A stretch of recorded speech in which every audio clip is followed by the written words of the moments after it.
السلام علیکم ورحمۃ اللہ تعالی وبرکاتہ۔ امید کرتا ہوں آپ بالکل خیر و عافیت سے ہوں گے اور اسباق کو سنا ہوگا آپ نے، اور نئے سبق کے ساتھ آپ کی خدمت میں حاضر ہوں۔ اور دوستو، اللہ رب العزت کا بڑا ہی شکر ادا کرتا ہوں کہ آپ دوستوں نے بڑی محنت سے اسباق کو سنا، بڑی خوشی ہوئی الحمدللہ۔ تو حسب سابق آج بھی انشاءاللہ تعالی ہم اپنا سبق پڑھیں گے، اور سبق کا اور لہجے کا نام آپ جانتے ہیں، بیات پڑھ رہے ہیں۔ آج کے سبق کے اندر ہم سورۃ الفاتحہ اور سورہ جو ہے وہ سورہ عبسہ کی آج کی اس سبق میں ہم تلاوت کریں گے۔ تو درود شریف پڑھ لیجئے، اللہ رب العزت ہم سب کے پڑھنے میں برکت نصیب فرمائے۔ اللہم صلی علی سیدنا ومولانا محمد النبی الامی وعلی آلہ وسلم تسلیما کثیرا کثیرا۔ حسب سابق پھر عرض کر دوں، یہ آپ کو نمبر نظر آ رہا ہوگا، یہاں اپنا سبق سنانے کے لیے بھیج سکتے ہیں۔ تیاری کیجئے، سنائیے اور اپنا قرآن کریم بہتر کیجئے۔ تو شروع کرتے ہیں جی، توجہ کیجئے گا۔ اعوذ باللہ، بسم اللہ، سورۃ الفاتحہ اور سورہ عبسہ۔ اعوذ باللہ من الشیطان الرجیم، بسم اللہ الرحمن الرحیم، الحمد للہ رب العالمین، الرحمن الرحیم، مالک یوم الدین، إياك نعبد وإياك نستعين، اهدنا الصراط المستقيم، صراط الذين أنعمت عليهم غير المغضوب عليهم ولا الضالين۔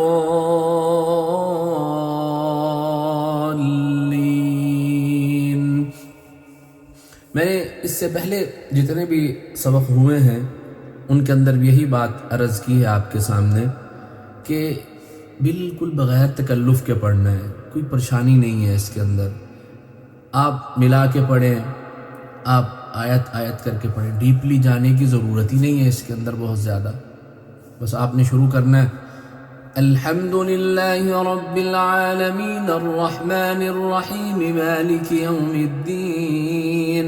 بس ذہن میں آپ نے اس چیز کو سوچنا ہے کہ وقف کیسا ہے، لہجہ جو پڑھ رہے ہیں وہ جو لہجہ ہے اس کی ٹون کیسی ہے، بس اس چیز کو یاد کرنا ہے، ٹون کو یاد کرنا ہوتا ہے۔ الحمد للہ رب العالمین، الحمد للہ رب العالمین، الحمد للہ رب العالمین، الرحمن الرحیم، مالک یوم الدین۔ ایک پانی کی طرح بہتا ہوا ہم نے پڑھنا ہوتا ہے اس کے اندر۔ الحمد للہ رب العالمین، الرحمن الرحیم، مالک یوم الدین۔ بس الحمد للہ رب العالمین، الرحمن الرحیم، مالک یوم الدین، إياك نعبد وإياك نستعين، اهدنا الصراط المستقيم، صراط الذين أنعمت عليهم غير المغضوب عليهم ولا الضالين۔ آپ نے دیکھا کہ میں یہاں وصل بھی کر رہا ہوں کہ میں آیات کو آیات کے ساتھ ملا بھی رہا ہوں۔ الحمد للہ رب العالمین، الرحمن الرحیم، مالک یوم الدین۔ ایک یہ وقف ہے، الحمد للہ رب العالمین، الرحمن الرحیم، مالک یوم الدین۔ ایک یہ وقف ہے، یہ سارا بیات الحمد للہ رب العالمین، الرحمن الرحیم، مالک یوم الدین، إياك نعبد وإياك نستعين، اهدنا الصراط المستقيم، صراط الذين أنعمت عليهم غير المغضوب عليهم ولا الضالين۔ بسم الله الرحمن الرحيم، عبس وتولى أن جاءه الأعمى وما يدريك لعله يزكى أو يذكر فتنفعه الذكرى أما من استغنى فأنت له تصدى وما عليك ألا يزكى وأما من جاءك يسعى وهو يخشى فأنت عنه تلهى كلا إنها تذكرة فمن شاء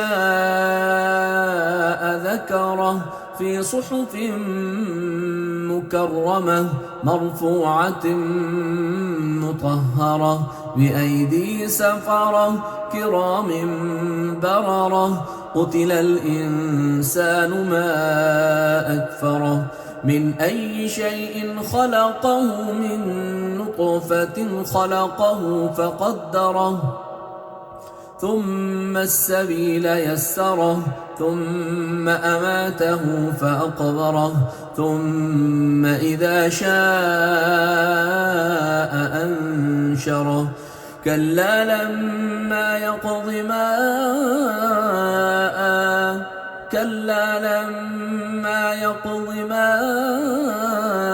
یہ مد ہے.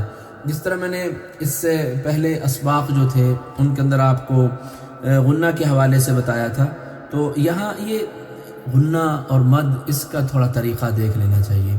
كلا لما يقض ما أمره فلينظر الإنسان إلى طعامه أنا صببنا الماء صبا ثم شققنا الأرض شقا فأنبتنا فيها حبا وعنبا وقضبا وزيتونا ونخلا وحدائق غلبا وفاكهة وأبا متاعا لكم ولأنعامكم فإذا جاءت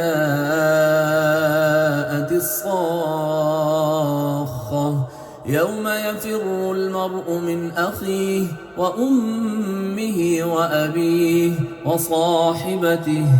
وصاحبته وبنيه لكل امرئ منهم يومئذ شأن يغنيه وجوه يومئذ مسفرة ضاحكة مستبشرة ووجوه يومئذ عليها غبرة ترهقها قترة أولئك هم الكفرة الفجرة.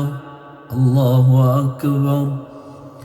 تو میں آج 3-4 دن سے آپ سے یہی عرض کر رہا ہوں کہ جس وقت آپ یہ سننا شروع کر دیں گے تو بار بار جب آپ سنیں گے نا، آپ کو پتہ ہے کہ پانی اگر پتھر پر کچھ دن گرتا رہے نا جی تو وہ پانی بھی جگہ بنا جاتا ہے.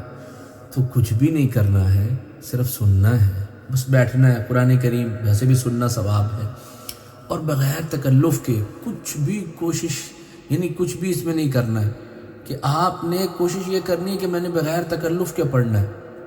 اور میں اکثر اپنے دوستوں کو اس بات کو سمجھانے کے لیے ایک مثال دیا کرتا ہوں کہ ٹینکی جو ہوتی ہے وہ ٹینکی کے ساتھ ایک ٹونٹی اٹیچ ہوتی ہے. وہ ٹونٹی سے پانی آتا ہے. تو ٹونٹی سے پانی کیوں آتا ہے؟ اس وجہ سے آتا ہے کہ ٹینکی میں پانی ہوتا ہے. ٹینکی میں پانی ہوتا ہے تو ٹونٹی سے پانی نکلتا ہے.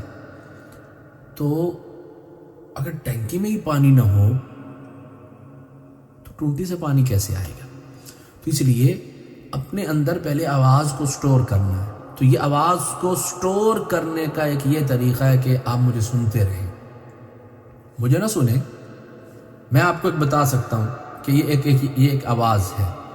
آپ ائمہ حرم کی طرف چلے جائیں، آپ شیخ ایوب کو سن لیں، آپ شیخ بندر بلیلہ کو سن لیجئے، آپ شیخ شریم کو سن لیجئے، شیخ عبد الرحمن السدیس کو سن لیجئے، قراء کو سنیے، قرآن کریم کو سنیے۔ جب سنیں گے تو اندر آواز آئے گی۔ آپ کو ایک اور بات بتا دوں یہاں کہ اگر آپ ایک نعت خان کی نعت کو روزانہ سنتے ہیں نا تو نعت خان کے جیسا آپ پڑھنا شروع کر دیتے ہیں، اسی کی طرح آپ کی آواز نکل رہی ہوتی ہے۔ نعت خان نے ایک جملہ اٹھایا، ایک انترا پڑھا، اس کے آواز کا لیول اوپر گیا، آپ کی آواز کا لیول اوپر چلا گیا، وہ نیچے آیا، آپ نے نیچے آ گئے۔ وہ کس طرح ہے؟ میری بات بن گئی ہے، میری بات بن گئی ہے، آقا تیری بات کرتے کرتے، آقا تیری بات کرتے کرتے۔ ایک نعت ہے، مجھے نہیں پتا، میں نے سنی، میرے کانوں میں آواز آئی، میں نے نقل اتار دی۔ تو اسی طرح قرآن کریم پڑھنا چاہتے ہیں تو یہ طریقہ ایک وے دے رہے ہیں ہم آپ کو بتا رہے ہیں کہ آپ کس کو سنیے، اس کا وقف ایسے ہوگا، اٹھانا ایسے ہے، نیچے ایسے جانا ہے، یہ ہے، بغیر تکلف کے ایسے آپ پڑھیں گے۔ تو یہ ہے اس کا طریقہ دوستو کہ آپ نے کیسے شروع کرنا ہے۔ تو اسی لیے ایک یہ سلسلہ شروع کیا ہے، بڑا آسان ہے، تاکہ جو ایک ذہن میں کانسیپٹ ہے کہ یار قاری بننا مشکل ہے، کوئی مشکل نہیں ہے، بڑا ہی آسان ہے، لیکن وقت دینا ہے، ذوق بنانا ہے، دعائیں کرنا ہے، اپنے آپ کو اس میں کھپانا ہے، اپنے آپ کو اس میں لگانا ہے، وقت دینا ہے۔ انسان اپنے کاروبار کو وقت دیتا تو کاروبار چمک جاتا ہے، تو انسان قرآن کریم کو وقت دیتا تو اللہ انسان کو چمکاتا ہے۔ انسان کاروبار کو وقت دیتا ہے تو کاروبار چمکتا ہے، اور انسان قرآن کریم کو وقت دیتا ہے تو اللہ انسان کو چمکاتا ہے۔ تو یہ دو باتیں ہیں۔ تو کیسے؟ دیکھیے، کچھ بھی نہیں کرنا ہے۔ اعوذ باللہ من الشیطان الرجیم، بسم اللہ الرحمن الرحیم، الحمد للہ رب العالمین، الرحمن الرحیم، مالک یوم الدین، ایاک نعبد و ایاک نستعین، اهدنا الصراط المستقيم، صراط الذين أنعمت عليهم غير المغضوب عليهم ولا الضالين۔ بسم الله الرحمن الرحيم، عبس وتولى أن جاءه الأعمى، وما يدريك لعله يزكى أو يذكر فتنفعه الذكرى، أما من استغنى فأنت له تصدى، وما عليك ألا يزكى، وأما من جاءك يسعى وهو يخشى فأنت عنه تلهى، كلا إنها تذكرة فمن شاء ذكره، في صحف مكرمة مرفوعة مطهرة بأيدي سفرة كرام بررة، قتل الإنسان ما أكفره، من أي شيء خلقه، من نطفة خلقه فقدره، ثم السبيل يسره، ثم أماته فأقبره، ثم إذا شاء أنشره، كلا لما يقض ما أمره، فلينظر الإنسان إلى طعامه، أنا صببنا الماء صبا، ثم شققنا الأرض شقا، فأنبتنا فيها حبا وعنبا وقضبا وزيتونا ونخلا وحدائق غلبا، وفاكهة وأبا متاعا لكم ولأنعامكم فإذا جاءت الصاخة يوم يفر المرء من أخيه وأمه وأبيه وصاحبته وبنيه لكل امرئ منهم يومئذ شأن يغنيه وجوه يومئذ مسفرة ضاحكة مستبشرة ووجوه يومئذ عليها غبرة ترهقها قترة أولئك هم الكفرة الفجرة. الله أكبر. الحمد لله رب العالمين الرحمن الرحيم مالك يوم الدين. الحمد لله رب العالمين الرحمن الرحيم مالك يوم الدين إياك نعبد وإياك नस्तईन। देखिए बिल्कुल कुछ न ऊपर जा रहे हैं न नीचे जा रहे हैं न आवाज़ को इधर उधर कुछ भी नहीं कर रहे। अल्हम्दुलिल्लाहि रब्बिल आलमीन अर्रहमानिर रहीम मालिकि यौमिद्दीन। अल्हम्दुलिल्लाहि रब्बिल आलमीन अर्रहमानिर रहीम मालिकि यौमिद्दीन। इय्याका नअबुदु व इय्याका नस्तईन। इहदिनस सिरातल मुस्तकीम صراط الذين أنعمت عليهم غير المغضوب عليهم ولا الضالين। तो ये है दोस्तों, तो आज के सबक के अंदर उम्मीद करता हूँ कि आपने बहुत कुछ सीखा होगा। तो आइंदा सबक के लिए मुझे इजाज़त दीजिए। इंशाअल्लाह आइंदा सबक सूरत तकवीर का होगा और सूरह फातिहा भी साथ होगी। इंशाअल्लाह मैं कोशिश करूँगा कि जो इससे पहले सूरतें हम पढ़ चुके हैं उनमें से भी कोई सूरत साथ पढ़ ली जाए और सूरतुल फातिहा हो, फिर एक सूरत हो, फिर एक और सूरत हो और एक तरावी का यानी समा पैदा किया जाए। अल्लाह रब्बुल इज़्ज़त आप सब का हामी व नासिर हो और आपको खुश व खुरम रखे। अभी इंशाअल्लाह हस्ब साबिक ये बाद में आपके फ़ायदे के लिए, आपकी आसानी के लिए सबक 3-4 मरतबा चलेगा, तो इसको सुनिए, समाअत कीजिए और बहुत जल्द कोशिश कीजिए कि आप इस लहजे को सीख जाइए। अल्लाह रब्बुल इज़्ज़त आपको खुश रखे। अस्सलामु अलैकुम व रहमतुल्लाहि व बरकातुहू। आप सब मेरी आंखों का तारा हैं और मेरे कुरान और मेरे दीन और मेरे दीनी काम की जो ये हो रही है ना नशर व इशात और ये आगे बढ़ रहा है, इसमें आपका बहुत बड़ा हिस्सा। अल्लाह आपको खुश रखे। सलामुन अलैकुम व रहमतुल्लाहि तआला व बरकातुहू। अऊज़ु बिल्लाहि मिनश शैतानिर रजीम। बिस्मिल्लाहिर रहमानिर रहीम।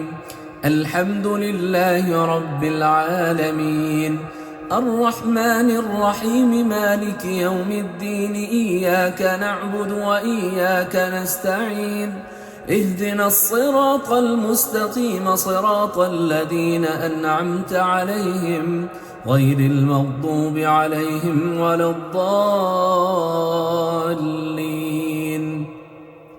بسم الله الرحمن الرحيم. عبس وتولى أن جاءه الأعمى وما يدريك لعله يزكى أو يذكر فتنفعه الذكرى أما من استغنى فأنت له تصدى وما عليك ألا يزكى وأما من جاءك يسعى وهو يخشى فأنت عنه تلهى. كلا إنها تذكرة فمن شاء ذكره في صحف مكرمة مرفوعة مطهرة بأيدي سفرة كرام بررة. قتل الإنسان الإنسان ما أكفره من أي شيء خلقه من نطفة خلقه فقدره ثم السبيل يسره ثم أماته فأقبره ثم إذا شاء أنشره كلا لما يقض ما أمره فلينظر الإنسان إلى طعامه أنا صببنا الماء صبا ثم شققنا الأرض شقا فأنبتنا فيها حبا وعنبا وقضبا وزيتونا ونخلا وحدائق غلبا وفاكهة وأبا متاعا لكم ولأنعامكم فإذا جاءت الصاخة يوم يفر المرء من أخيه وأمه وأبيه وصاحبته وبنيه لكل امرئ منهم يومئذ شأن يغنيه وجوه يومئذ مسفرة ضاحكة مستبشرة ووجوه يومئذ عليها غبرة ترهقها قترة أولئك هم الكفرة الفجرة الله أكبر أعوذ بالله من الشيطان الرجيم بسم الله الرحمن الرحيم الحمد لله رب العالمين الرحمن الرحيم مالك يوم الدين إياك نعبد وإياك نستعين اهدنا الصراط المستقيم صراط الذين أنعمت عليهم غير المغضوب عليهم ولا الضالين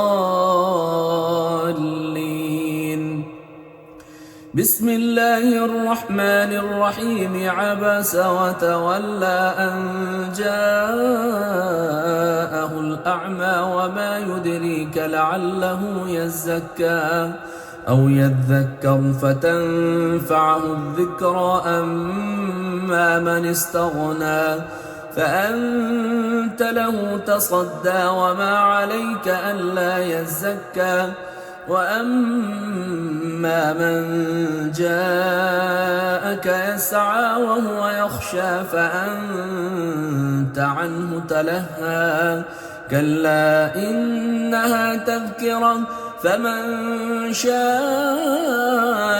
ذكره في صحف مكرمة مرفوعة مطهرة بأيدي سفرة كرام بررة قتل الإنسان ما أكفره من أي شيء خلقه من نطفة خلقه فقدره ثم السبيل يسره ثم أماته فأقبره ثم إذا شاء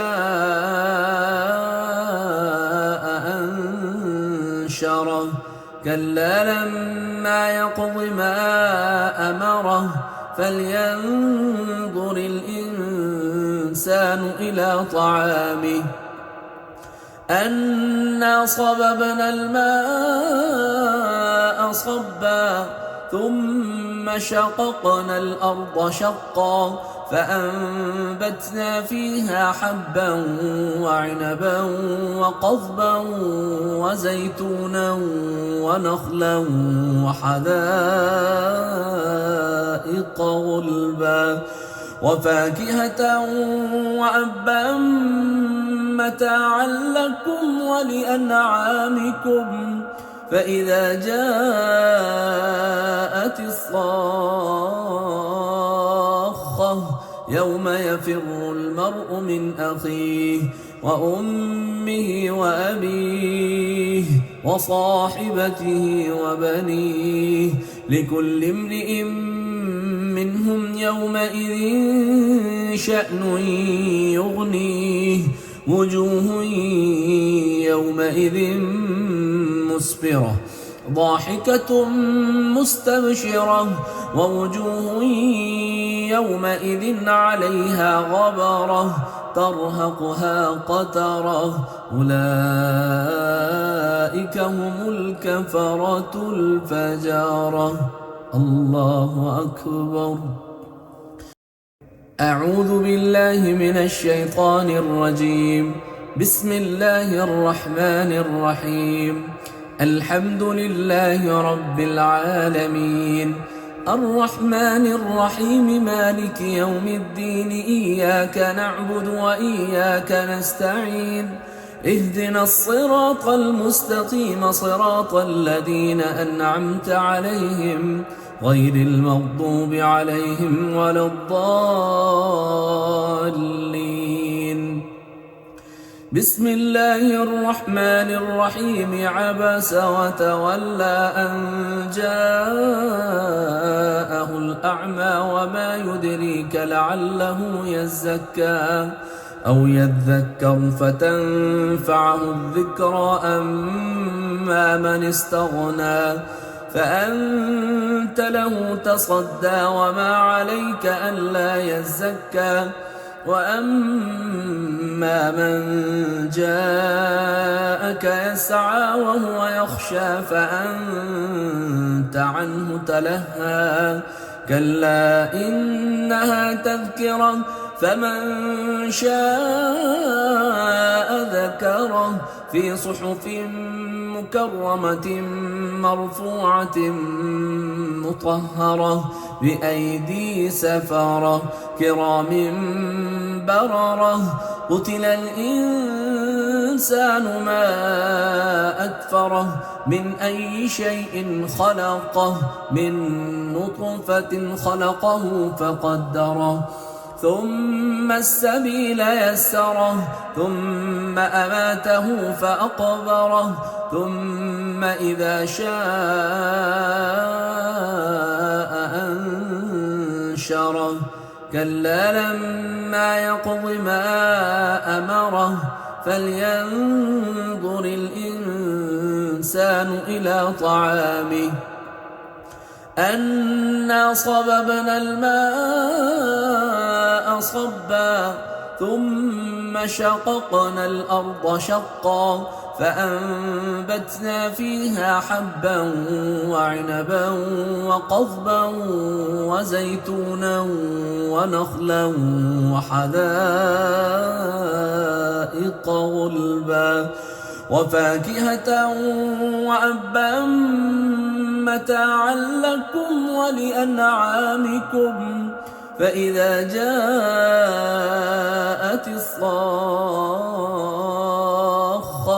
يوم يفر المرء من أخيه وأمه وأبيه وصاحبته وبنيه لكل امرئ منهم يومئذ شأن يغنيه وجوه يومئذ مسفرة ضاحكة مستبشرة ووجوه يومئذ عليها غبرة ترهقها قترة أولئك